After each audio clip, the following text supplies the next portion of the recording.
Hello and welcome to Niche 3D.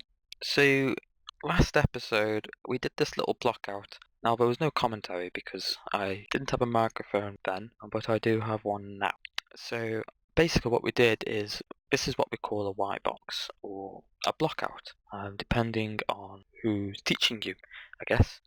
We use this so we can sort of get reference for the scalability of our scenes. So what I'm going to do today is I'm going to teach you some basics in 3ds Max. A couple of the basics you will need is obviously to rotate around your scene. Now there is a little gizmo up here which you can click on, but I'd recommend you to learn how to navigate around your viewports without using the gizmos. So to begin with, on any standard mouse you will have a middle mouse button which is your scroll wheel. Now all your navigation moves can be done purely with your scroll wheel, but also you'll need to have a hand on your keyboard at all times, being your left hand. Step one is to pan around, and you just literally middle click to pan around. This is so you can sort of move sideways, up and down, etc. And then next would be to zoom in and out, which is pretty standardized. It's just literally your scroll wheel. You can scroll in and out like so. And then finally is your rotating, so you can navigate around your mesh on a rotational axis. To do this you need to hold Alt on your keyboard and middle click and then move your mouse in any direction. If you let go of Alt, it'll go back into panning. So they are your basic navigation. I would recommend you to sit down and sort of play around with this so you get used to it. As if you've used other 3D software in the past, there is a slight difference in how you sort of navigate around your scene. In general, this episode, I'd like to create the bench. So as you can see in my asset list, I've already marked this one yellow, which means it's in progress. So that's my low poly, and then my unwrap high poly, baking my high poly to my low poly, and then texturing. But today we'll cover the low poly. So before I get started, I am going to find some references for some benches. So I'll save a couple of references. So after looking at the dimensions, we know that it needs to be 180 by 40 and then 46 centimeters high, which is quite a low bench really. To begin with, I'll just drag out a reference. This will act as my guidelines for my dimensions of my bench. So we know that it needs to be this size, no bigger. So I'm just popping AutoGrid on here. Now what AutoGrid allows you to do is it allows you to draw boxes anywhere. So if there's a flat face, you can AutoGrid from that. And if you just do it from the bottom, it will do it off the standard grid alone. So if I just go back to some of my references, they all seem to have this little pattern on the legs of some sort. They have some sort of pattern, like so. So I think I'm gonna go with something like this because this looks quite nice actually. So I'm gonna use my AutoGrid. I'm just gonna turn my snaps on. Just so you know, these are my snaps tools, and you can get these by right-clicking in a toolbar, as long as there's nothing in the way, and you can just toggle your snaps on. This is snap to vertex, snap to grid points, etc., etc. And you can turn that on by pressing S to turn on your moving snaps, and A is your angle snaps. You can just see it up here, angle snap toggle and snaps toggle. So with that enabled, I can sort of draw from one corner to the other. And then we've got our dimensions correct there. I'll just hide my reference. So I'll just rename this to bench dimensions. By pressing M, you can also bring up your material editor. Right, now let's take another look at this. So it comes out fully at the bottom. So I'll just add an edit poly, like so. And then I have this little tool here. Now to find this tool, I just need to open up this guy, and then you can literally just drag the edit tool out. And you've got this little nice swift loop tool. I like to pull that out so I've got this swift loop here next to me at all times because it's really handy. I'll put my first incision there. Now I know that there's a curve going on here, so it's going to need extra geometry to sort of create this curve. So I'm going to add one close in, a little bit further, and then a little bit further away. And you'll understand a little bit more in a minute. So I'm going to drag and select the top half of it.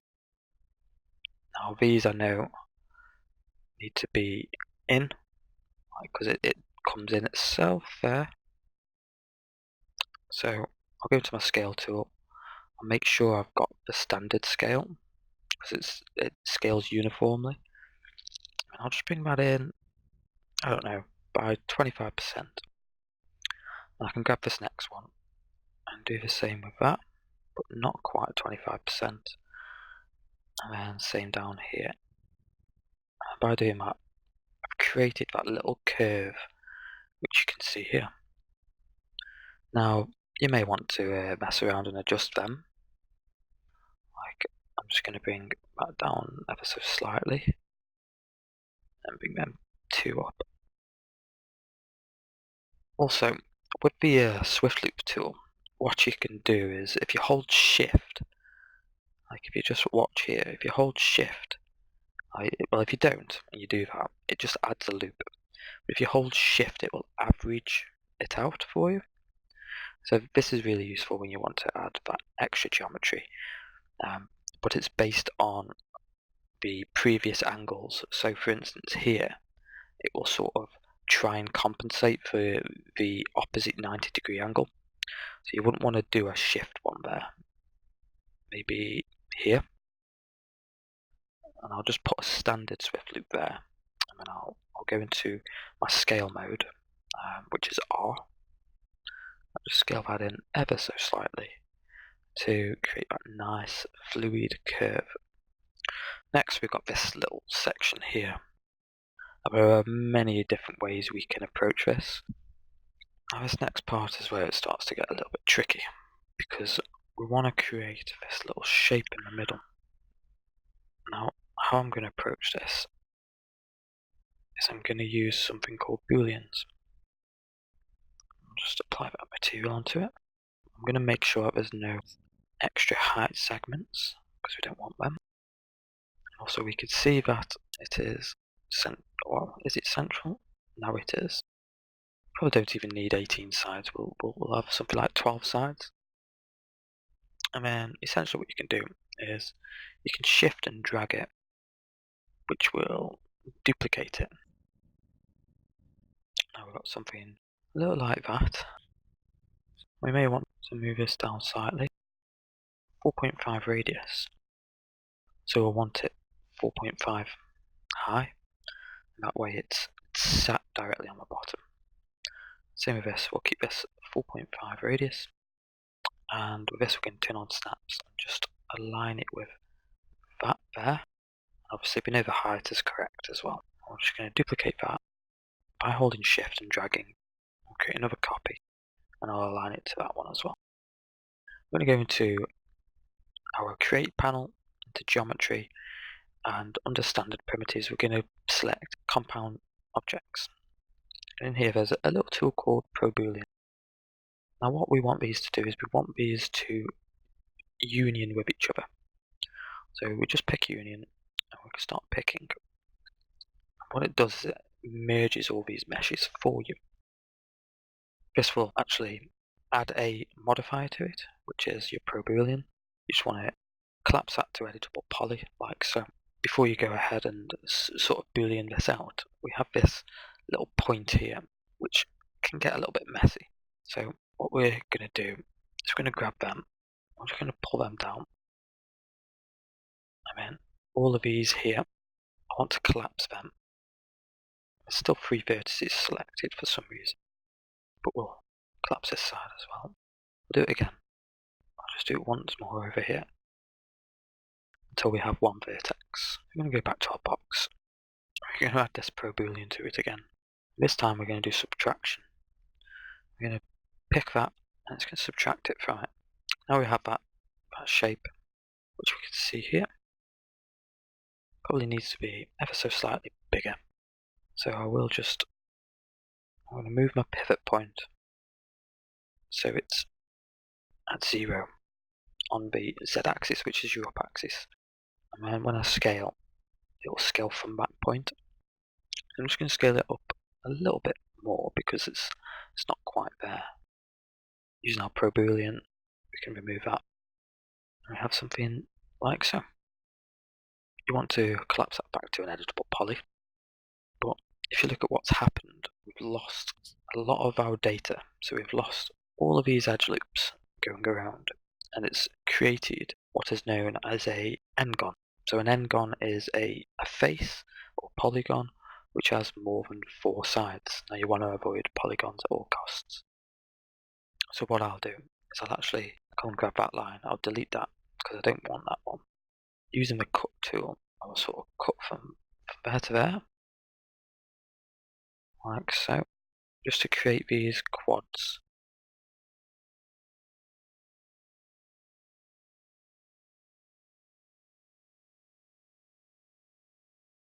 So now we've quadified that, except for this one face here. This will be quadified in a second. So what I'm going to do is I'm actually going to apply a cut along the middle.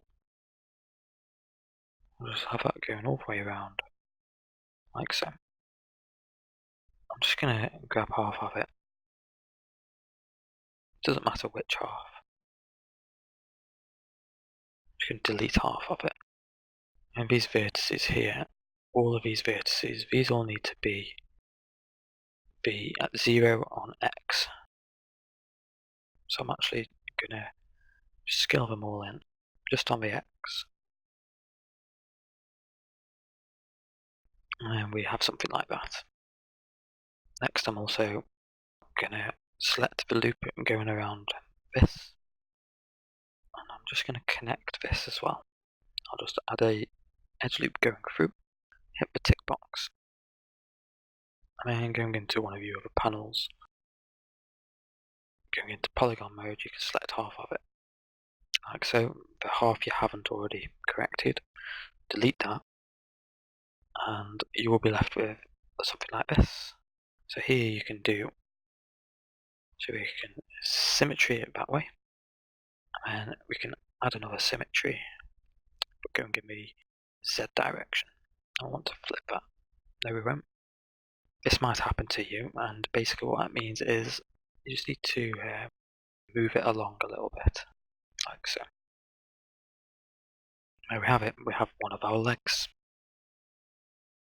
You can go and whack an edit poly on that. I'm going to select this edge loop going all the way around by holding Control and hitting backspace.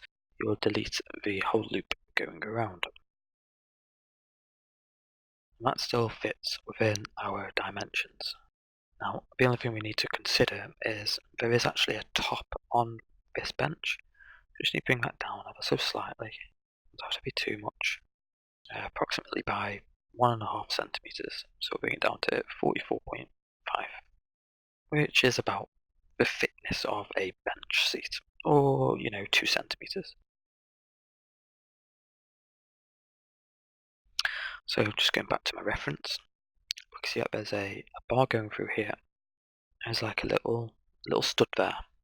That's to stop it from falling out of construction. That would usually just be a wedge going through this block at the end, and there'll be one on the other side. So we don't actually need to create the insides of it, we only need the outsides. So going back into your create panel, we're just going to go back to standard primitives, and we're going to create a box. We'll keep AutoGrid on, and then we'll start by creating this box here. Just make sure that it's central, and I'll just pull it back a bit so it sticks out on one side, like so. Now the dimensions don't quite look right, so I'll just mess around with them a little bit. the length should be the length of the box, which will be 180. We can just put this at 90, and we'll just hide the bench. And we'll just bring this one back, because then at least then we are sticking to our dimensions. All of my objects always come in black because I've set this up as default to always be black, basically. Instead of having assign random colours, I just have black. That way my lines, my edges are always black, and I just literally add a material on it every time. So I'm actually going to halve this to 90, because we only really need half of it. I'm just going to add the edit poly to it, delete this face here because we don't need that, because it will be symmetried eventually. And also next we'll be needing like a little pin, so you may see with these as well, there's like a little pin going through there, pin going sideways on that. So we could do either do a sideways pin or a downwards pin. I think I'd like to do a side pin would best suit this.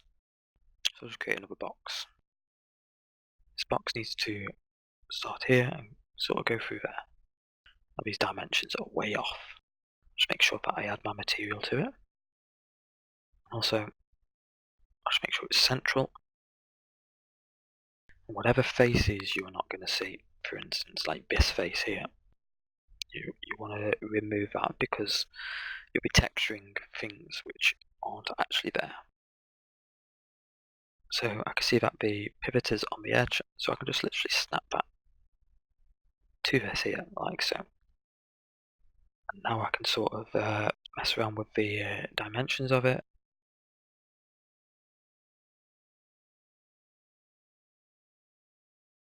It needs to be moved up ever so slightly. And we could even add a little bevel or chamfer to these edges. I'm going to actually use the quad chamfer because it's a little bit more powerful. I'll just put 0.5 in there. There we go. That's nice. And always remember to do your cutting, just so you quadify your meshes.